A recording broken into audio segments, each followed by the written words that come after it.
Hello guys and welcome to my channel. It is still cold. It's so cold. I've been in the house for 1 week now because we're on holiday. It's a Ramadan holiday, so we're on a break. And I've been in the house, and today I want to go to the mall. The problem is once you step outside, already you've spent money like 50 BT, and that's why I'm just in the house. Because anyway, also there's nothing to do, especially during Ramadan, until like in the evening. So I'm going to the mall, but I'm going in the evening, like 7 p.m. I'm actually ready because I also want to do a video of unboxing. You remember guys, I bought a light and I promised myself I'm going to do an unboxing video for TikTok and Instagram. I never did it, and today I feel like, okay, I really have to do it. So I'm going to do it. And then I was watching Jogush and Saleh on their episodes, and today they were talking about how you got scammed. And then I remember how I was scammed some time ago. like now I can laugh about it. Don't worry, everything is everywhere because I was like dressing up and all these things. Now I can laugh about it, but yeah, it was actually not a good thing by then. I was scammed. It's like 8 years ago or 7 years ago. So we were staying in Madare North with my sister. And then I was looking for a job. You know, you just finished high school. You're hustling here and there. And I got a job. Oh my god, I'm so hungry. I need to eat. Then I got a job. And this job I got in Kariobangi. There is Kariobangi, South Kariobangi, North, I don't know. That one was Kariobangi, I don't know. But it was in Kariobangi, the ghetto one. And it was a busy area, and the owner also had a bar there. And it was not a bar, it was like a pub. It was really busy, but they were making money in this pub. It was really busy. The owner were two brothers, and they were police officer. Imagine. So guys, I I got a job there. The pay was 3,000. I think it was 3,000, 4,000. I can't remember properly. But now I'm like, okay, was I really getting paid that money? Because like right now I can't do anything with that money. That will pay only the Wi-Fi. Yeah, that can only pay the Wi-Fi.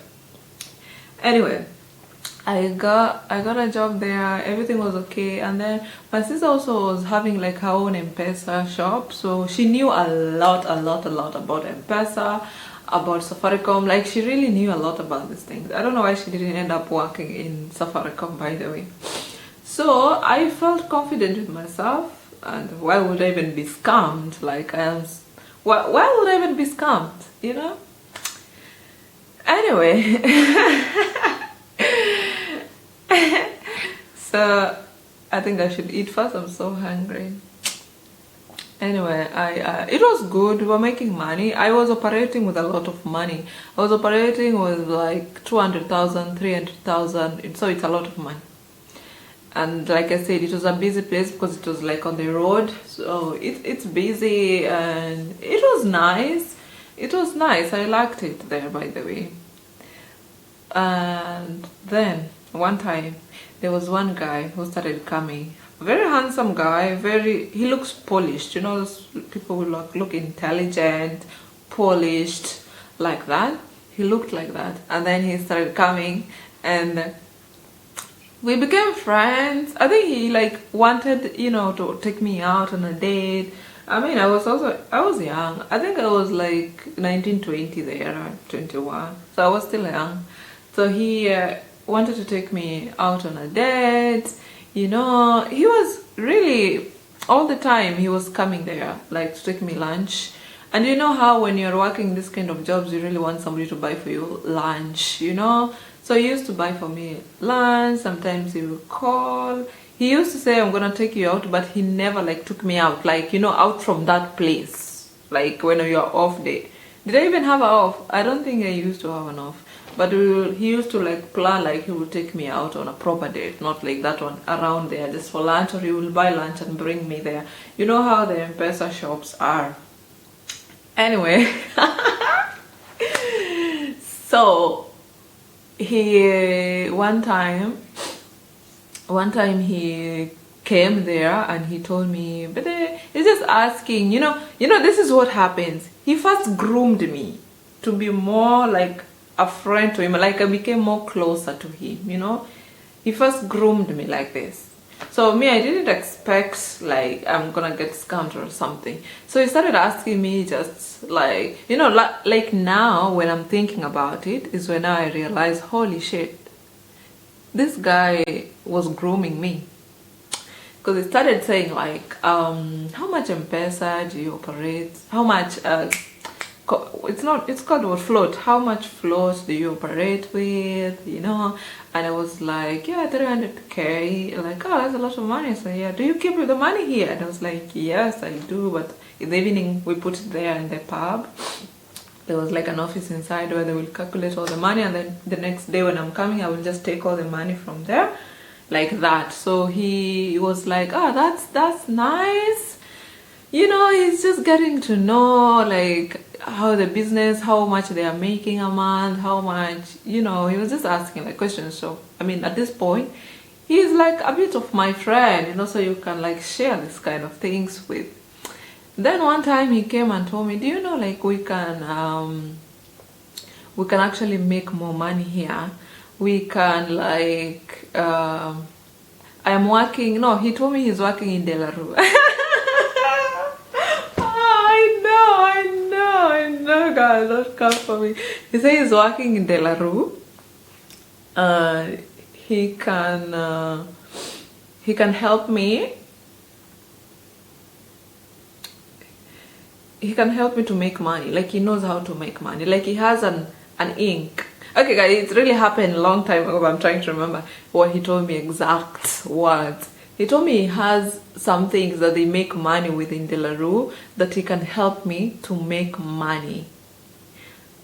More money. And I was like, oh, really? At this point, I'm broke. I'm staying in Madare North. I'm working in Kariobangi in an Mpesa shop. Who doesn't want to make money? Who? So I was like, of course. So he came one time with that ink. And he changed, it was 500 shillings. Remember the old ones? The 500 shillings note, and he made another one. Guys, to be honest, I saw that he made another one. And that day I had 500 shillings. But now that I'm thinking about it, why he couldn't make 1,000 or more, like 1,000, 1,000 and make more? Why he only made that one, that 500 shilling, 500 note? Why? Anyway, guys, when he made that, I was like, oh my god, I want to make, I remember this day at home, I shared with my sister, no, you should be careful. And I was like, no, I know this guy cannot scam me, but I really saw, even I came home with that extra 500. Like, look, he really made this one. I said, okay, just keep rolling. No, just be careful, just be careful. Who doesn't want to make money? So the next day he called me and he's like, how much money do you have there? And he said, I have that day I think they had put the money in the bank or something. So I was only having 50,000 with me. I was having 50,000 float with me. And he said, oh, okay, you have that 50,000 now? And I was like, yes. He said, okay, I'm coming to change it. I need those edits.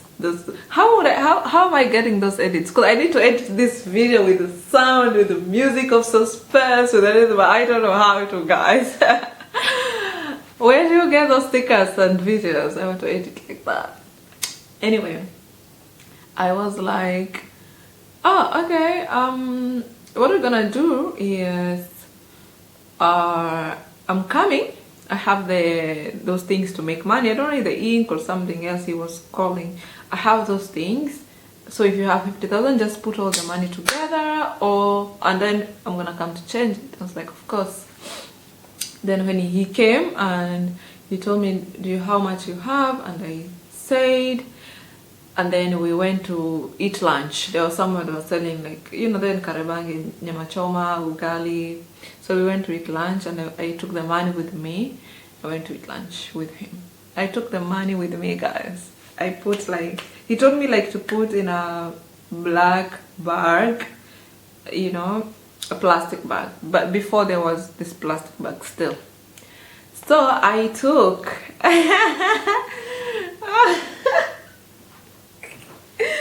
oh my god, I took the money with me. Anyway, then later he tells me, later we are there together, he put guys, I was there and I saw, like, he put some black ink on this money, but later my boss, that guy I was working with, he was telling me, no, he scammed you. He took the original money, but you cannot remember. And I was like, how come? Anyway, he took the money.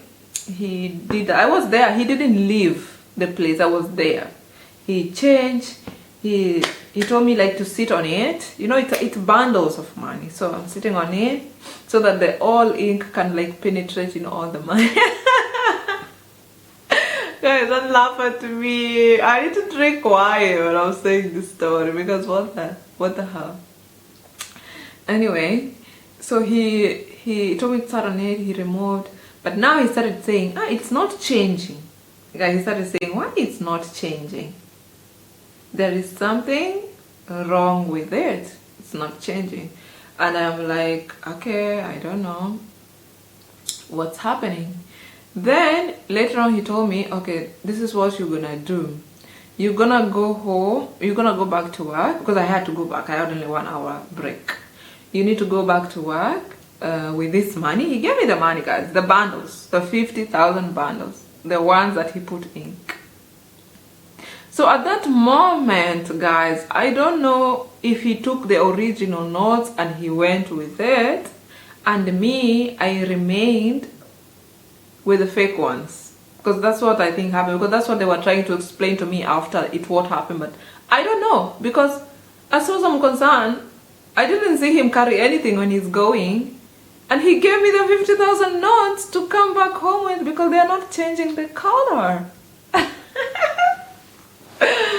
I don't know, maybe he used some magic on me that I couldn't see, or because nowadays I had, people use juju on people, So me, I don't know. Let me laugh first. Anyway, so at this point, I went back with the money, and he told me after like 1 hour, just check it, it will be okay. So at this, I started being anxious. I'm checking the money, it's still black. I'm texting it, but it's still black. I need also to work, because I'm operating Mpesa. People will come and I don't have the money. So he just told me, he was replying. He was like, don't worry, it will, just check, blah, blah, blah, or I will bring another ink. Okay, so guys, now we're calling, he's calling like that, he's texting. Then he tells me, okay, I'm going to De La Rue now. I'm going to De La Rue now, and I'm going to bring more ink to... Maybe the one we have, like, it's not enough. Guys.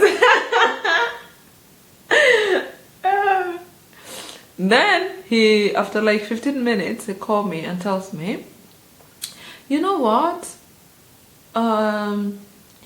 It's actually, I need 10K to buy it, because I don't have the money with me. And then, this 50,000, it will be 100,000, yeah? So why can't I give him 10? Guys, I sent him 10,000 to get the ink.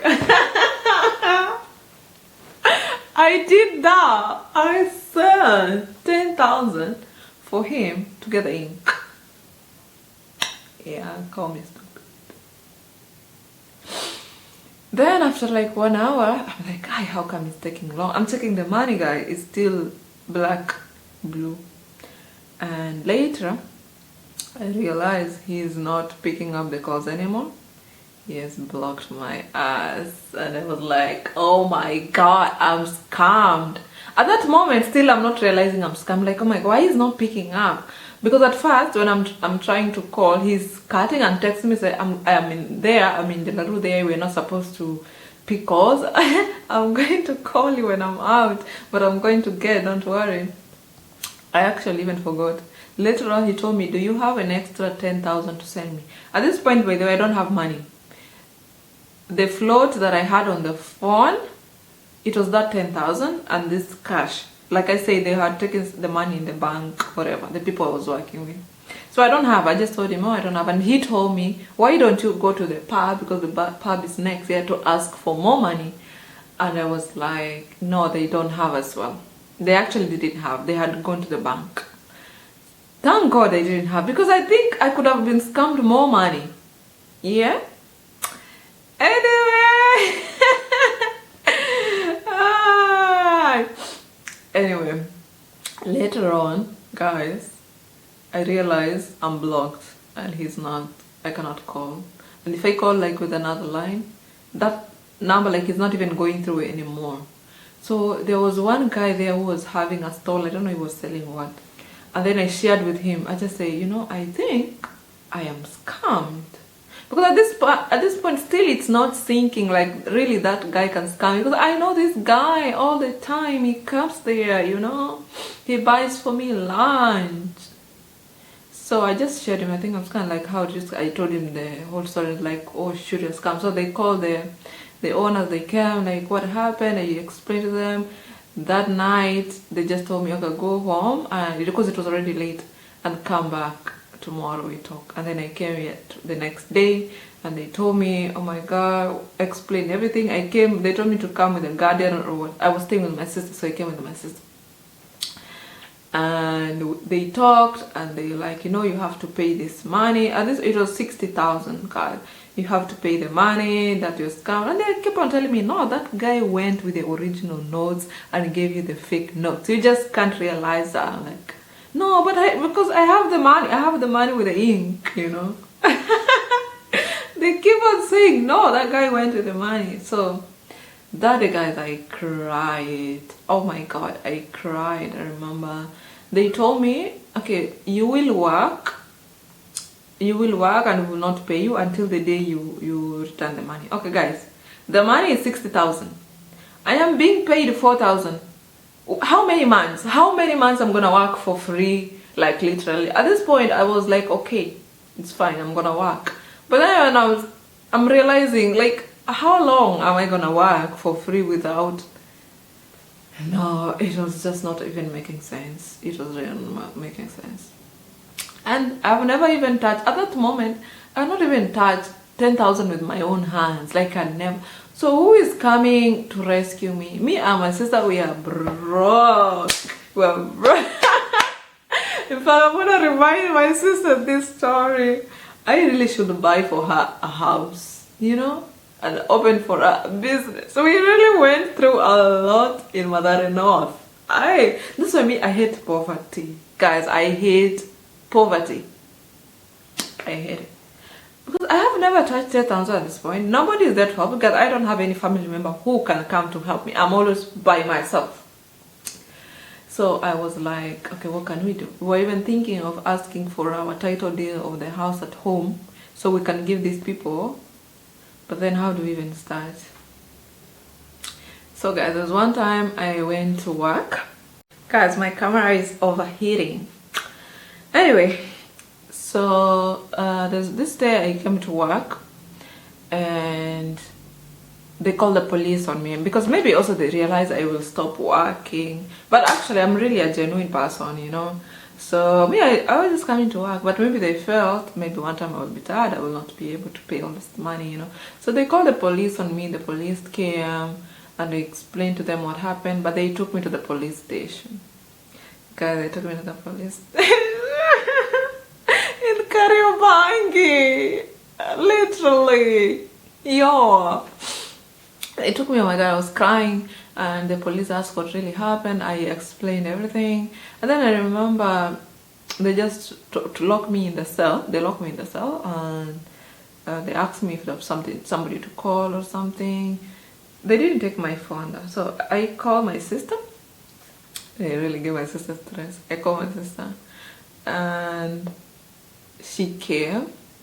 But then I called one guy. There's one guy I know that my dad used to help before.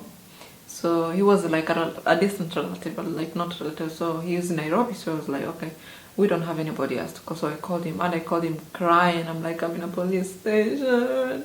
Somebody call me some money. And then he said, okay, we will come. Guys, I'm in this police station. It's very cold. I didn't have a jacket. I was just wearing a dress. I didn't have a jacket. I didn't eat. So later my sister came with milk and a jacket for me. And then I told her like, okay, Ken is gonna, that guy is good, Ken, hi, thank you so much. He came to help, he came the next day. But this night, guys, this night I'm in the police station. I remember it reached at night. And hey, you know the police station, you cannot go to pee, you cannot go to the bathroom. There is some mkebe, I don't know mkebe in English, I don't know. That one, you pee there and you poop, like, and then there was one lady there at night. I remember this lady, I think she was arrested with alcohol, blah, blah, I don't know. And she asked me, msichana mdogo kama wewe unafanya nini hapa? Like a young girl like you, what are you doing here? And I told her what happened, like, oh, but this is so bad. Why would they put you in jail, you know? Whatever. Anyway, this day, guys, I cried, I prayed. Guys, have you ever prayed until your prayer reached heaven and you feel it reached heaven? That's how I prayed. That's what me, I will always believe in God in my life. Like, guys, I prayed, I cried. My cry reached heaven. I even felt the heaven gate opening. I swear to God, I swear I felt the heaven's gate opening for me. That night I cried, and it is cold, and I cannot sleep, I'm trying to sleep. Anyway, the next day, this guy came with his friends. I don't know, they were CIDs, and also my sister came, and I was smelling bad at this point. I didn't shower or anything, I was smelling very bad. So they came and they talked with the police. I think I was released with 7,000. So they paid the 7,000. I gave all the information about this person, and they said they will trace him, they will track him. They are CIDs. So I was like, okay. Anyway, I went home. I just took a very hot shower and I ate and I slept, like a very deep slept. I went home like 4 p.m. and I slept from that time till the next day at 11. Like, that's how I slept, like very deep. Then I woke up and Ken called me and was like, don't worry, we're gonna take care of it, everything is fine. So I stopped working and I learned my lesson, and I don't know if they ever actually arrested this guy, but I think like Ken paid this money to this guy because they really wanted their money. But as for me, I don't know how he ever. So anyway, after that, there was one time after like some months has passed, I was just in a cyber cafe there in Huruma Estate. I was there in a cyber cafe, not in like in Madara, but this side of John Saga there in front. Madara, I hate this side. So I was in a cyber cafe and that guy came. I remember there were two guys and I saw him in this cyber cafe, but I think he realized, like he saw me first, then he ran. Then when I realized, oh my, that's the guy, I immediately texted Ken. So I think I saw this guy, you know, here in cyber cafe, and he just told me, don't worry, we're taking care of it. I don't know, I don't know if really they got this guy or something, but yeah, me, I will never in my life work in an Mpesa. I will not even have an Mpesa shop as a business. I learned my lesson. Imagine, I've never even touched 10,000, but I was scammed 60,000. Man, guys, imagine I slept in a cell. Guys, be careful out there because these people out here, oh my god, people are so selfish. Like that guy, I told him my story, I'm struggling in life, but you still end up scamming me 60,000. You know that 60,000 now I can even afford to buy a human hair. But at that moment, I couldn't. Oh my god. I will never forget that day in my life. However, I was scammed. I don't know. I think he used maybe something on me, because for me, I was saying no. He gave me the money. No, they're telling me no. He gave you the fake one, the fake notes. He took the original. You know those wash people. Yeah, that's what happened. Yeah. Thank you so much for watching. Please share with me how you guys got scammed. Please. Anyway.